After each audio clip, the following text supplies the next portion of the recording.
So we are now going to go to our next speaker and singer, who is Thistle Peterson. So hi Thistle, and you're still on mute at the moment, but thank you so much for coming. So Thistle is going to talk about bicycle villages, grassroots caravans.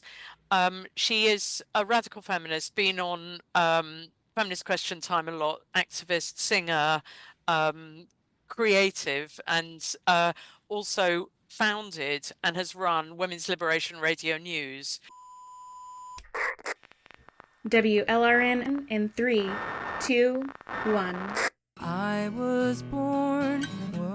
Hi, I'm Thistle Peterson, founding member of Women's Liberation Radio News. WLRN handcrafts and co-creates a podcast featuring woman-centered world news, thoughtful interviews, compelling commentary, and women's music, some of it written and performed by our members, like the WLRN theme music you hear beneath my voice. We are volunteers working together to break the sound barrier women are blocked by under the status quo rule of men. As radical feminists, we provide a place for women to hear and discuss the issues of the day in a relaxed and community-building atmosphere. Tune in every first Thursday of the month at WLRNmedia.com. For my liberation, rise and rise again.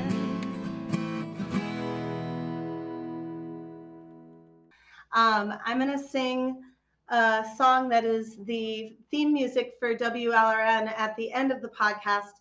WLRN has been around for 9 years. We're going into our 10th right now. And it's a protest podcast. We are volunteers. We're learning and co-creating journalism as we go.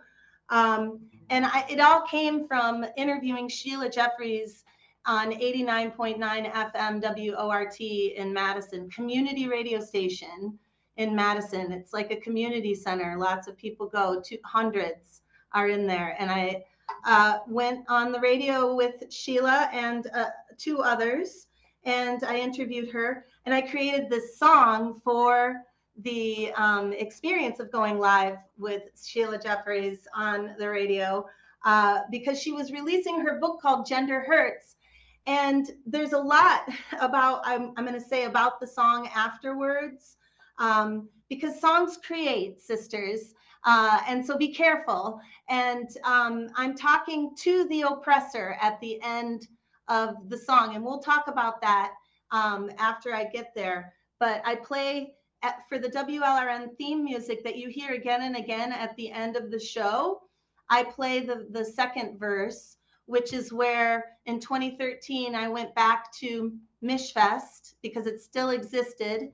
And Michigan is like a homeland for lesbians, especially for women, all women in Michigan. And it was still happening, but it was captured in pink and blue goo. And I was around the campfire and I was realizing, how divided. And sure enough, Michigan was canceled in 2015 due to trans activism. And then he came a knocking literally at my front door. Anyway, let me play the song and we'll talk about it afterwards. Gender hurts, it's harmful to girls. Gender hurts, it's painful for the women of the world. The tyranny of male rule is worse than absurd. Gender hurts, it's harmful. So don't come knocking on my front door, saying I'm your oppressor and you are poor. No, don't come claiming she has your own, 'cause women exist separate from you. Leave us alone.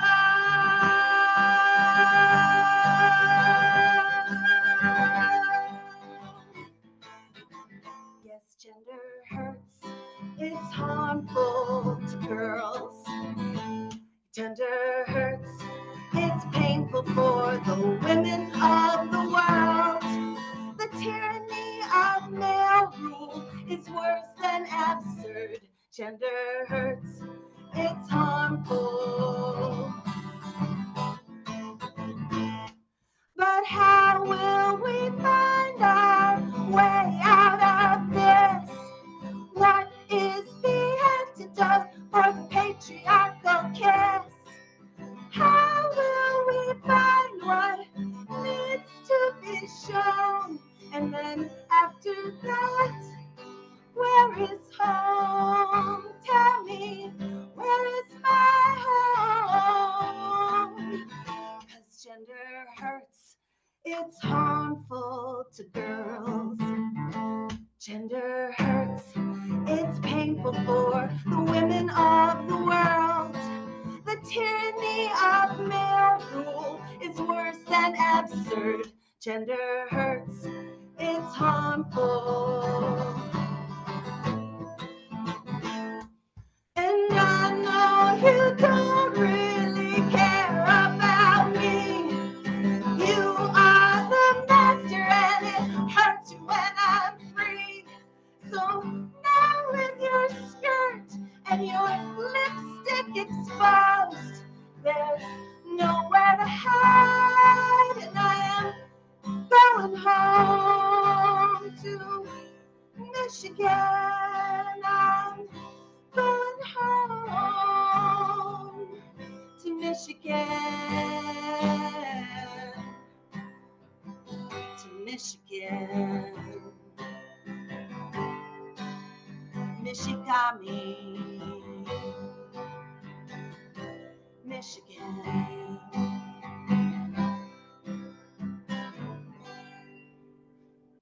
So songs are like prayers, they're like rituals, they're like things that create and shape our social reality. And so at the end of the song, with your skirt and your lipstick exposed, I mean, the men came onto Mishfest land. They still come onto Mishfest land. It's our homeland because it was canceled in 2015 and the women just came back. And I was there 2013, 14, 15, and I watched it go down. And then in 16, it was like we were called and we all just went back and we camped, not a big group, Donna Avery will remember, but we were across the street at Camp Trans.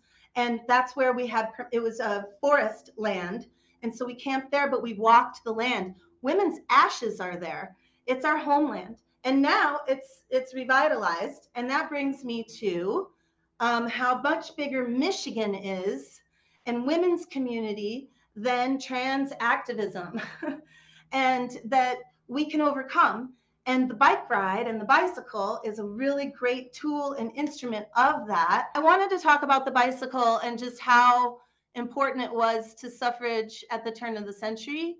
So I'll just talk about that for a second. And then I'll talk about what ecofeminists think about what our times are going, what kind of times we're going through right now. All right, so here we go. So back in the 1890s, the bicycle was being introduced and mass produced. It became very popular amongst uppity women, soy yo, y ustedes también, and a symbol of women's emancipation. It enabled women to move quickly through public spaces without male chaperones and to socialize with each other. Susan B. Anthony is in an 1896 interview with journalist Nellie Bly, stated that the bicycle had done more to emancipate women than anything else in the world. So it wasn't just seen as another form of transportation, it was seen as a tool of women's independence, agency, and self-reliance. Like, for example, women's clothing norms changed largely due to women being on bicycles. So the body is involved in this learning, in this social cultural transformation that happened. The clothing changes were due to women on bicycles demanding to wear bloomers, eventually pants, and other suitable clothing that was more practical. And so it played a key role in the suffrage movement, and it can play a key role in our movement. And I wanted to talk about grassroots caravans. So for bike rides, I helped organize of big giant villages of people on bicycles, and it was intentional community, and we would write out, like, I made these zines with the vision. And I also wanted to talk about the difference between dreams and visions, and that this is a vision, and that means it can happen. And it's very real because we're in an eco crisis. We need to behave more like creatures interacting with each other in hive mind on the land. And that bicycle, that motion, I think helps us tap into that hive mind, and we literally become like a flock of birds, or a school of fish, or any number of other species you might notice in nature coming together in a tribe, and how they help one another. And that motion of the bicycle, I know, really helps that ability. And I think when it's women only, that gynergy that Mary Daly talked about is happening between us. And anyway, so there's the drag gyne ride, and it was canceled because of the pandemic, but this very beautiful woman, Via, made the art for it. And Joe is going to post the Google Doc, and everybody has access to this zine for the dragon ride, but GYN. And because after Mishfest was canceled, I want to see what time it is. Okay, I'm good. After Mishfest was canceled in 2015, another festival sprung up called Michigan Family Reunion, called MFR, 142 miles away. So it was like an acorn, because Lisa Vogel, the founder of Mishfest, told us on the last, at the last Mishfest, each of you has an acorn from this experience, from these 40 years. Go plant your acorn. And so this woman took her acorn 142 miles. Dawn Smith took her acorn 142 miles, and she created a Mishfest look-alike type concert in the woods thing that all the women from Mishfest, not all of them, but I think at their first one, they probably had at least 500 women, the Mishfest refugees, basically, in 2016. And then she kept doing it 142 miles away. And so eventually my mind caught on, and I was like, oh, dragon ride. Let's ride our bikes in intentional community, learning and teaching from one another, a boot camp for radical feminists, to really put our theory into practice. And we're a body-based movement, right? And body realism is very real when you're out on the bicycle and you're feeling the wind and you're helping each other, because some ladies have more experience with bicycling than others. And so there's like a whole thing in the zine, you'll read about it, about how the structure of the village makes it so that you can go at your own pace, and there's just all this cool stuff. Anyway, so those are grassroots caravans. And then one of the last things I wanted to say is this paragraph. I'll just read. Many ecofeminists agree in 2025 that our life systems here on planet Earth are at risk of failing on a mass scale. Indeed, we seem to be fast approaching devastating climatic shifts and changes that could cause our species to go extinct. Since the Earth is changing and transforming so quickly, we need to as well. The bicycle, especially within an eco-village social structure based on mutual aid, cooperation, and group unity, and you'd be amazed at how fast people can grow into that ecstatic flow that brings with it not just joy, but ideas and creativity that's blocked in us, and that our species badly needs if we're to face reality and survive. The gynergy created in a bike village is palpable. Hive mind, everyone in sync, and entering into an organic space that vibrates with unity, purpose, and the joy of being in a group doing something positive, constructive, and real together. Remember, metamorphosis, the butterfly, it's real. Dragon ride, the vision, 142. So I did actually end up biking the 142 miles between the two festivals twice. After 2020, there was the pandemic. So the zine that you're going to read, called the Dragon Ride zine that I was describing, that bike ride never fully happened.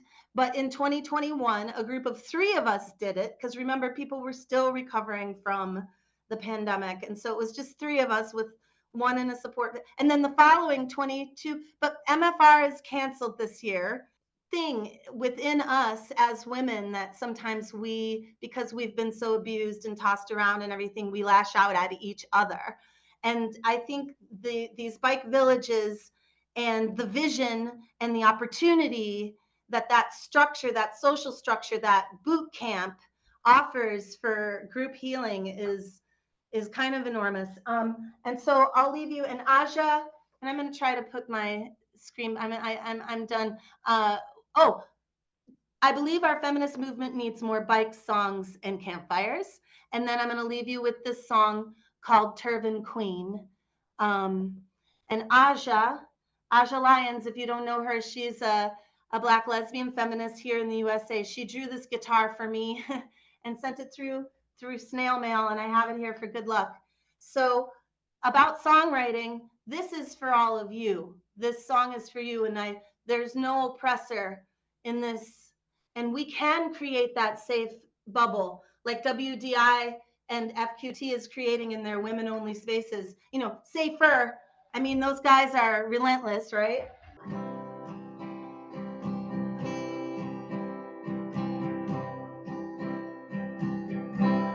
My turban queen, when will you be seen with me out in the open breeze? My turban queen, there are stickers to paste and campfires to make, and with the wind on your face, you'll pick up speed. My turban queen, come dance with me into the night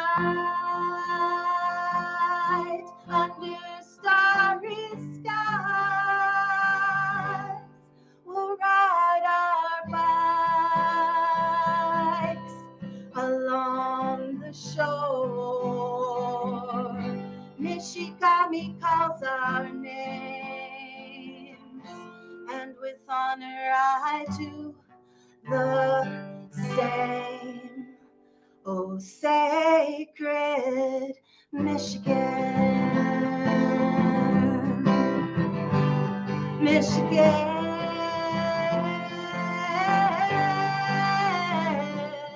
oh, Michigan.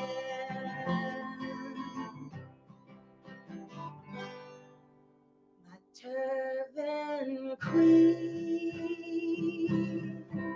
let's dance cheek to cheek out in the open breeze. You are